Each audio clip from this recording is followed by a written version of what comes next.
St. Paul's is a company which exists already.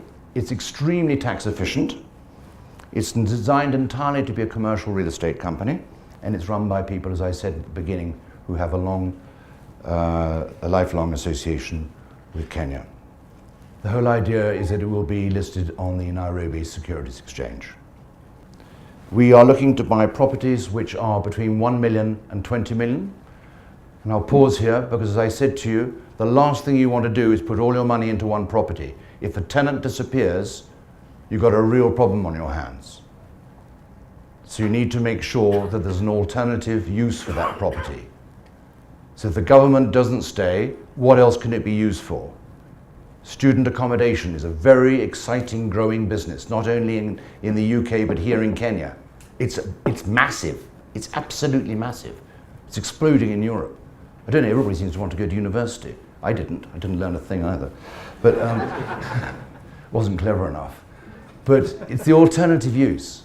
Doctors' surgeries, they are a perfect example. You know, the doctors don't want to move. It's called pedestrians. Where does their clientele come from? Job centres where people go and get their dole. That's their state welfare because they're unemployed.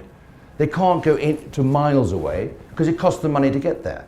So these offices are where the bus station is, or as close to central town as you can get. They don't want to move.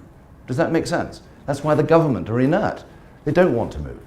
But you look at what the alternative is for each individual property, and that's part of our role. It's a very, very important one. Sometimes the value of the property, if it's in the central city, believe it or not, is worth a great deal more as student accommodation than it would be with them back in occupation. We take that into account. And quite often, if the government come to us and say, we want to stay, we say, we can't. You've come to the end of your lease. Don't forget to pay the dilapidation bill, by the way, and bugger off. And we'll develop it. There are alternatives, but this is the skill and the mind skill. So we want to buy lots of 1, 2, 3, 4, 5 million pound shaped properties.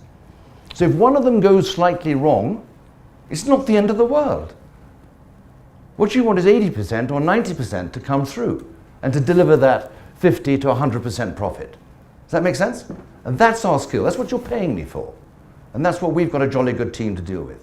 I think what we're looking to do is to get an initial return of about 8%. That's in sterling, by the way, and that's international market standards, probably higher.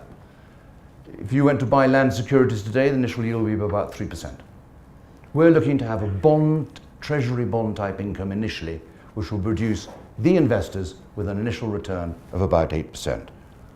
We're looking to raise that to about 15% within a fairly short period of time because we will borrow against those properties. We intend to pay a dividend out of that secure income to our shareholders on a biannual basis, that's twice a year. And it'll be paid in Kenya shillings. The actual company is the Isle of Man because that's the tax jurisdiction. The returns will provide, frankly, we hope, a substantial margin over AAA rated UK Treasury bonds.